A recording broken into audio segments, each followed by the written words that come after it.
কারণ শান্তাপুর আমার বাড়ি, আমার বাড়ির মানুষের দোয়া নিয়ে আমি ইলেকশন করবো 12 তারিখ ইনশাআল্লাহ। প্রিয় ভাইরা আমার, আগামী 12 তারিখ অনেক কিছু নির্ধারণ হয়ে যাবে। আগামী 12 তারিখ নির্ধারণ হবে মানুষের প্রতীকের জয় হবে নাকি অন্য কোনো মার্কার জয় হবে। আগামী 12 তারিখ নির্ধারণ হবে উন্নয়নের মার্কা জয় হবে নাকি অন্য কোনো মার্কা জয় হবে।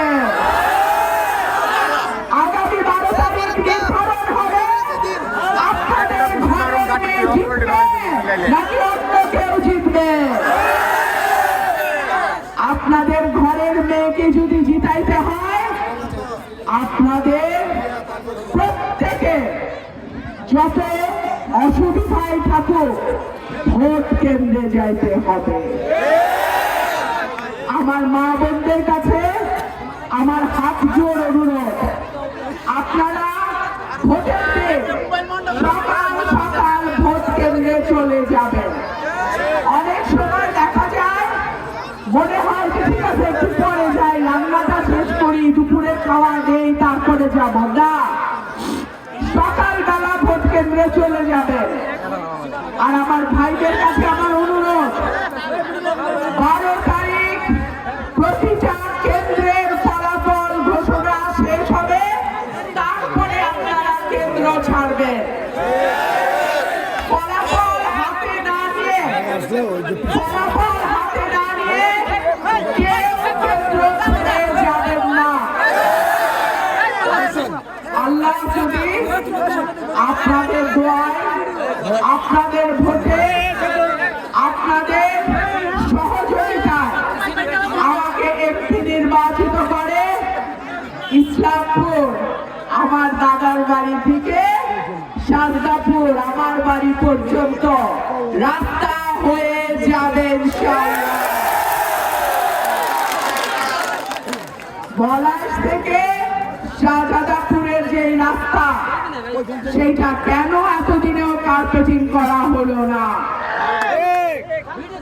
কেন শীতকাল চলে গেল, বর্ষাকাল আসতেছে সামনে, এখনো কেন পিচের ঢালাই হলো না? আল্লাহ যদি আপনাদেরকে, আমাকে, এলাকার মানুষকে রহমত করে, আপনাদের ভোটে যদি নির্বাচিত হয়, প্রথম কাজ হবে এই রাস্তা পুরাপুরি শেষ করা। প্রিয় ভাইরা আমার, স্কুল, কলেজ, মাদ্রাসা, অন্য শিক্ষা প্রতিষ্ঠান, এর বাইরে মসজিদ মন্দিরের মতন যে প্রতিষ্ঠানগুলো আছে, আল্লাহ যদি আপনাদের ভোটে আমাকে কবুল করে, সরকারি বরাদ্দের যথাযথ ব্যবহার করে সেই সঙ্গে প্রয়োজন মতো অন্যান্য যেই সংস্থাগুলো আছে তাদের সঙ্গে, সরকারি বেসরকারি, তাদের সঙ্গে আলাপ আলোচনার মাধ্যমে এই দুটো উপজেলার 19টা ইউনিয়নকে আমি বাংলাদেশের মডেল এলাকা করে দেব। প্রিয় ভাই বোনেরা আমার, আমি আপনাদের কাছে 5টা বছর চেয়ে নেই। 5টা বছর আপনারা আমাকে দেবেন। আমি যদি আপনাদের মনে আশা পূরণ করতে না পারি, আমি আর আপনাদের কাছে ভোট চাইতে আসবো না। অতীতে আমরা দেখেছি এক একজন এমপি 45-50 বছর ধরে রাজত্ব করছে, এলাকার কোনো উন্নয়ন হয় নাই। আমি সেটা করব না। আমি যদি কাজ করতে নাও পারি, আমি আপনাদের কাছে আর দ্বিতীয়বার ভোটের জন্য আসব না। আপনাদের কাছে 5টা বছর আমি চেয়ে নেই, তারপরে কি হয়, আমি কতটুকু করতে পারি, আপনারা সেটা বিচার বিবেচনা করবেন। আমাদের সরকারি স্বাস্থ্য কেন্দ্র, রাস্তাঘাট একেবারে বেহাল দশা। সরকারি স্বাস্থ্য কেন্দ্রে ডাক্তার নাই, নার্স নাই, ওষুধ নাই, মেশিন নষ্ট, তাই তো? আমি যদি এমপি নির্বাচিত হতে পারি, আমার চিকিৎসা আমার এলাকার সরকারি স্বাস্থ্য কেন্দ্র থেকেই শুরু হবে এবং তারপরে আমি দেখব যে সেই স্বাস্থ্য কেন্দ্রের এইরকম বেহাল দশা কিভাবে ঠিক করা যায়, কিভাবে থাকে। আমার এলাকার যেই যুবক এবং তরুণ ভাইরা আছে, সবাইকে সরকারি চাকরি সম্ভব না। সরকারি চাকরির সংখ্যা কম, আমাদের বেকার মানুষের সংখ্যা অনেক বেশি। আল্লাহ যদি আমাকে সুযোগ দেন, আমি ট্রেনিং এর মাধ্যমে অর্থাৎ কারিগরি শিক্ষার মাধ্যমে আমি দক্ষ জনশক্তি হিসেবে আমার এলাকার তরুণ ভোটারদের তৈরি করতে চাই, যাতে তারা নিজেদের ছোটখাটো ব্যবসা, ছোটখাটো কাজ করে পরিবারের নিজের খরচটুকু তারা চালায় নিতে পারে। মা বোনদের প্রতি আমার ওয়াদা থাকবে, সেলাই কিংবা হাঁস মুরগি পালন, যেটা যার কাছে সহজ লাগে, যার কাছে যেটা ভালো লাগে, যেমন আমার হাঁস পালতে ভালো লাগে, তো যার যেটা ভালো লাগে সে যাতে সেই কাজটা ঘরে বসে করতে পারে এবং কিছু আয় রোজগার করে পরিবারকে সহায়তা করতে পারে, ইনশাআল্লাহ সেইটাও আমরা দেখব। আমাদের হাতে আছে আর মাত্র 48 ঘন্টা, তারপরেই ভোট। অনেকেই শোনা যাচ্ছে টাকা নিয়ে ঘোরাঘুরি করতেছে, কালো টাকা নাকি বাজারে ছাড়া হচ্ছে। সত্য মিথ্যা জানি না, তবে এইটুক বলি, টাকা দিতে আসলে টাকাটা লয়ে নেবেন, টাকা ফেরত দেওয়ার কাম নাই। এদের অবৈধ টাকা এরা অবৈধভাবে দিবে, আবার যদি এমপি হতে পারে আপনাদের কাছ থেকে 100 গুণ উঠায় নিবে।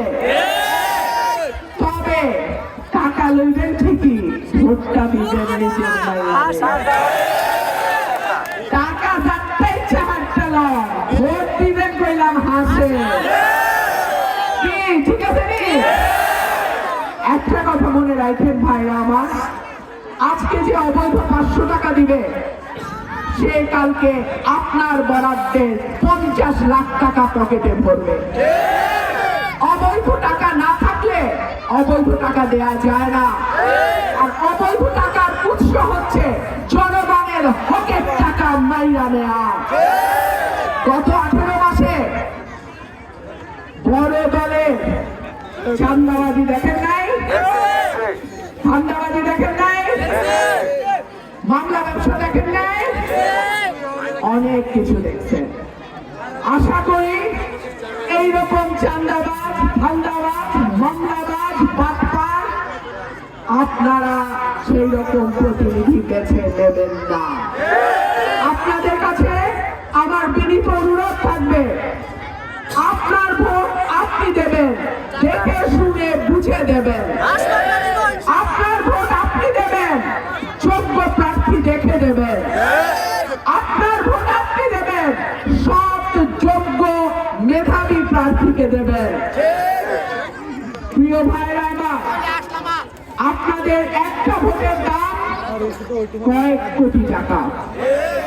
একটা ভোট নির্ধারিত হয় আপনার ভবিষ্যৎ, পরিবারের ভবিষ্যৎ, সন্তানের ভবিষ্যৎ, এলাকার ভবিষ্যৎ। সুতরাং একটা ভোট যদি আপনারা নষ্ট করেন, আপনাদের আগামী 5 বছর একটু একটু করে পিছায় যাওয়ার সময় হবে। আপনাদের কাছে অনুরোধ থাকবে, আমি আমার ভাইদের কাছে অনুরোধ করছি, 12 তারিখ সেন্টারে ফল ঘোষণা হবে, সই হবে, প্রিসাইডিং সহকারী প্রিসাইডিং অফিসার ফলাফল ঘোষণা করবে, তারপরে আপনারা কেন্দ্র ছাড়বেন। এর আগে কেউ কেন্দ্র ছাড়বেন না। আপনারা একটা দিন আমার হাঁসকে শিয়ালের হাত থেকে বাঁচান, আগামী 5 বছর আমি আপনাদের পাশে থাকবো। আপনারা 24টা ঘন্টা চোরের হাত থেকে আমার মার্কা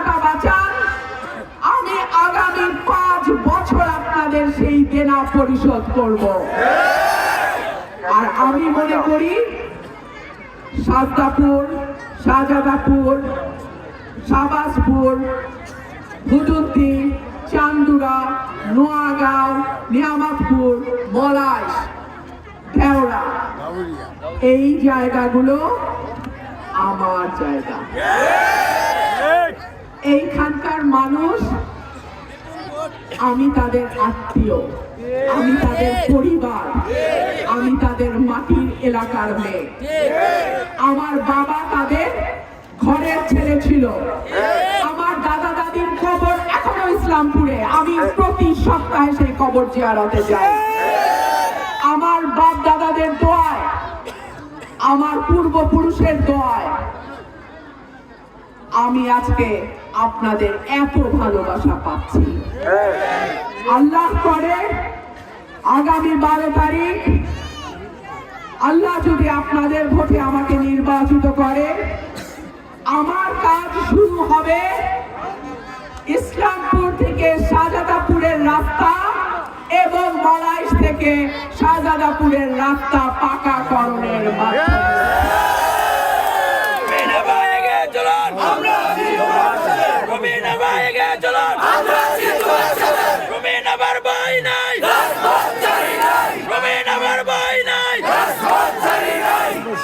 বক্তব্য শেষ করার আগে একটা প্রশ্ন করি, মার্কা আছে? কোথায় মার্কা? আবার বলো। পরে পরে। তোমার মার্কা? আমার মার্কা? নাইচা নাইচা। হইছে না রে। শাহজাদাপুরে। সরাইলে। আসলগঞ্জে। তোমার মার্কা? আমার মার্কা? এইবার চলে। হইছে না তো। পরে পরে।